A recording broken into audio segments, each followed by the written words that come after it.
hate to start a video without my very sweet intro of, hi guys, here's what I'm doing today. But I have run into a huge problem. I have a huge problem. I have discovered a lot of mold in my house. I found it once before, early summertime, underneath the window in the kitchen. And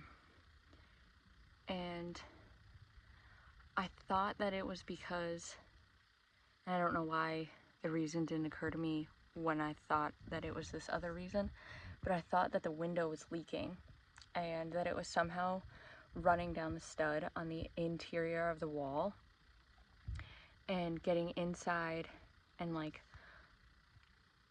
kind of coming in through the wall that way. So I came out here on the back side of the house. I came out here and I took the siding off and I like that sticky kind of tape that you do between the Tyvek and the windowsill. I redid the whole thing all the way around, and I've put new Tyvek up around it just in case there was like, I don't know, like a weird screw hole or something, that there was some way that water was getting in. So I did all that and I put all the siding back on, and then like all of a sudden it's Friday right now, so this past Sunday that just happened, I just could smell like this musty, bad smell. And I don't know what's going on, because it also occurred at the same time that the sun started kind of tracking lower. So I'm not really getting any solar right now. I'm getting hardly any, like maybe 2 hours worth of sun on my panels. So I have been kind of moving them around precariously to try to get as much sun as I can. Just because as the seasons change, the sun doesn't track over the treetops, but it's not late enough in the season that the sun isn't coming over it like at all, which is when I would move my panels to the back of the house, and because all the leaves are still in the trees, the placement on the back of the house isn't getting sun yet because of leaves. So anyway, so the lack of solar, I haven't been able to like run my indoor fan. So I thought that was like the only reason that it was kind of like coming, the like moisture and humidity was coming in the house again. But now I just discovered like the weirdest thing, and I don't really know how to explain what's going on. Like I'll try to show you, and I have a picture from when I built the house to show that it hasn't always been this way. Like it's so weird. So I discovered that I just had to dig out all of this trench, but I discovered that there was a lot of dirt had just like washed up and had gotten caught and was all like, the house was basically sitting on the dirt. And so then this sheathing under here, which is directly under my window, this sheathing was just sitting in the dirt and just soaking up the moisture from the dirt and just bringing it in the house. So weird, because my house was not, like, I didn't build it sitting on the ground. It was at the very minimum on that corner over there, 6 inches off the ground, and then it came up, and was probably like 8 inches to a foot on that side. So it's just so weird, because these cinder blocks, it's built on blocks, and the blocks are 8 inches. So, and I know I dug that one down a little bit to like set it in, but it was never like, my framing was never sitting on the ground. And I don't think it's sunk like this much down. You know, I know that the house is going to move and shift because I didn't put piers in. And I didn't do that because it's so damn rocky here. It would have taken so much to do that, like machinery, so much. But so these are on blocks on a cement pad, on like a kind of like a patio pad. And then there's also gravel underneath them. So like somehow all of that became buried. And like I was just digging out that one, you can't even hardly see it because it's so buried. So I think what my problem, or what I'm guessing the problem is, don't look at my ladder in my storage bin that I don't know what to do with. But so this is a huge hillside. And so it comes down, and so early spring I had to dig this trench. Oh, Pepper's dog toy in there. I had to dig this trench, which I still have to finish, but it works. So that water wouldn't come directly down. So that water wouldn't come directly down the hillside and then end up underneath the house. So I kind of dug this so that then it would divert it down. And that's where the bridge is in the yard. That's how far it goes all the way around the house to keep the water just from going underneath. So I have no idea. I think maybe from digging the trench, and Pepper, you can see Pepper's dug holes here and stuff.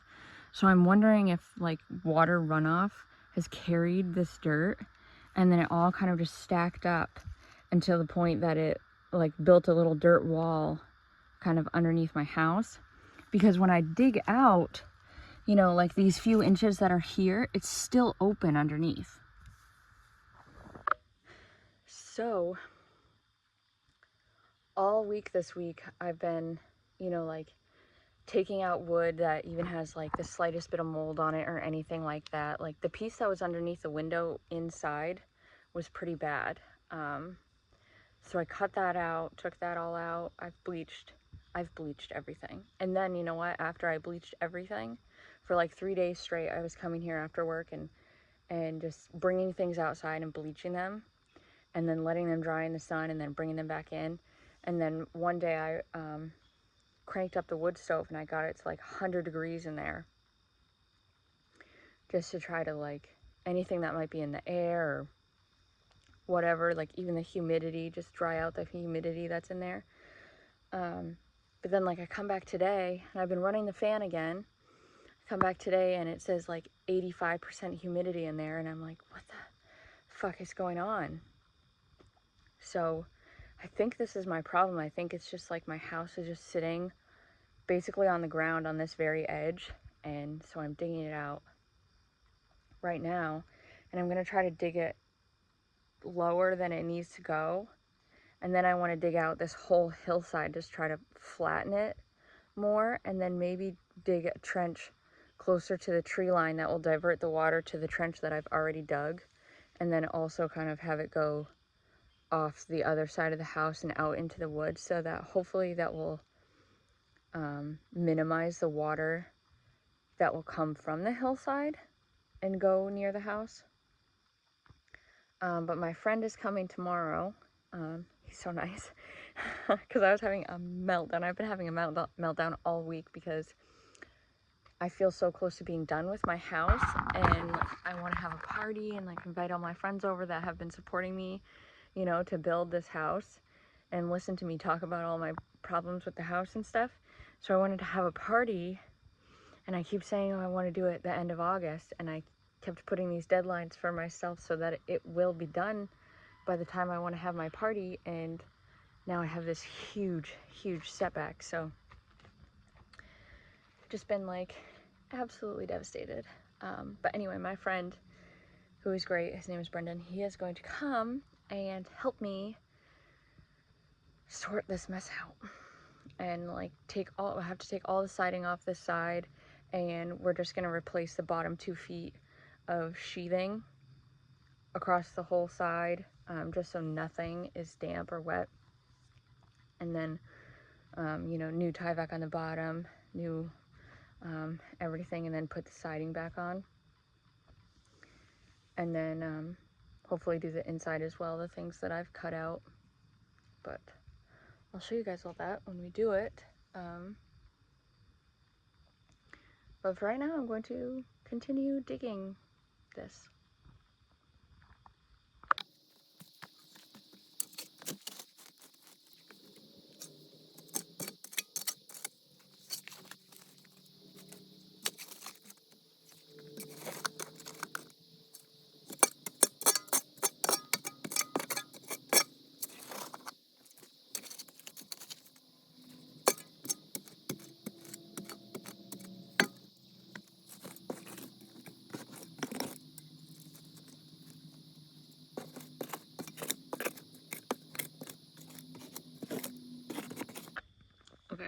absolutely obliterated by mosquitoes. So it's like 5:30 and I'm gonna stop for today. I'm gonna go back to my mom's and Jesus. And finish washing my sheets and pillows and stuff and my clothes.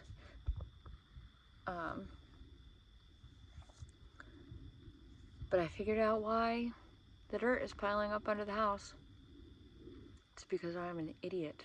I'm so dumb. So, I don't know if I mentioned this before, I'm not sure, in one of my earlier videos, but when I built the house, I built the base and put the insulation in the, I reused insulation I had in the yurt, which saved me a ton of money at the time.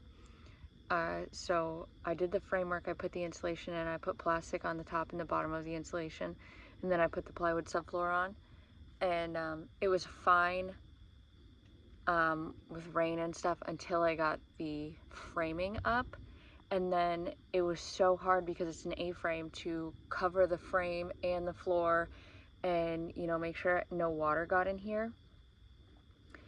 And like even just trying to, because it's flat, water just collects, it doesn't run off when it rains. While I was working on it in the fall last year, and so much water got trapped between the subfloor and the insulation, between the subfloor and the plastic layer, and then the insulation was underneath. So this year, well, I think it was still winter when I found it, because I actually had water in the springtime start to, like, I don't know, because it froze, then it started to push up on the subfloor, and it started, you could see wet spots on the subfloor, and I was like, where is this coming from? Because my roof isn't leaking. And I found out, me and my friend drilled a hole through the floor and found out that there was a lot of water trapped between the subfloor and the plastic layer that the insulation was on or whatever. And so then I had to go, and I'll show a video because it was terrible. And, you know, I've never built anything like this before, so I had no idea that you should do the insulation like the very last friggin' step. So then I had to go underneath and cut out all of the plastic and all the insulation and remove it. But I forgot that on that side of the house, I cut the insulation out and drained the water, but I couldn't pull the insulation out. It was too small of a space, because it was only like 8 or 12 inches off the ground. And so crawling under there, I remember I ended up having like a panic attack trying to get in there, and I was thinking that I was like stuck. So then I was like, okay, I need to take a break. Like I can't do this. I need to crawl out. And I was like freaking out. And I also was wearing, it was still cold outside, so I was wearing like overalls, and I had a winter coat on, and I had the hood pulled up so that I could scoot on my back along the ground and not get all the stuff down in. And so it just felt like my jacket was like choking me while I was trying to scoot on the ground, and I was just, I had to get out from under there. And then I don't know, I think I like blocked it out in my mind that I had left about 2 rows of insulation. I had cut them. I had gotten to the point that I cut them, but then like, because they were, you know, you cut the plastic and then they fall on you, and then that's when I really started freaking out, and I felt like trapped under there. So I crawled out and I left that insulation. So I cut the plastic, but I left the insulation, and it's on the ground still. So I was just digging out all the dirt on the side of the house, and then I was like, why is insulation coming out? There shouldn't be insulation under the house. And I look under, and I was like, oh my God. And I just came over to the side of the house that's much higher off the ground, and I look under, and I had totally forgotten that I cut out those, it's 2 rows on that side of insulation, and I left them on the ground. And in my head I was like, I'm gonna go back to them, but I think I just like blocked it out because it was so like traumatizing to feel like I was stuck under there. So I never pulled them out. So that's what the problem is. It's so weird because the insulation isn't really wet, it's dry. So it must just be that like all this dirt came, you know, rushing down the hillside, got piled up on on that insulation, and now the dirt is blocking the insulation from getting wet, or like water from going under the house or something. But so now I'm gonna go home and finish washing. Oh my god, I have so many mosquito bites. Finish washing everything and then come back early tomorrow morning while it's still cold out, and hopefully, I don't know, I'll probably have to crawl underneath, which I really don't want to do.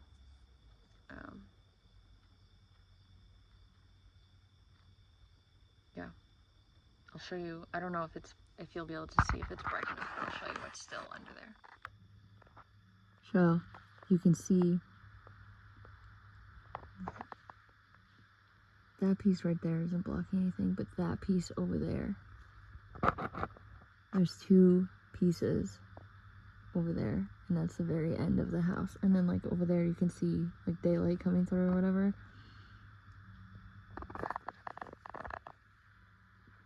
So I think all of that shit that looks like it's under, all the leaves and shit, I think all of that just washed under there and just got caught.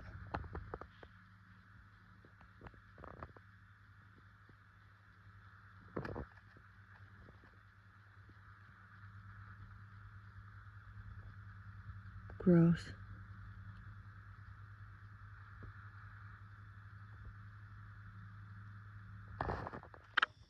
I'm so dirty, angry with myself. I can't believe I just messed that up so bad. I can't believe that. But everything is fixable.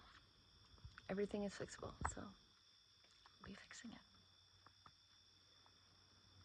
Yeah, and then I've got I'll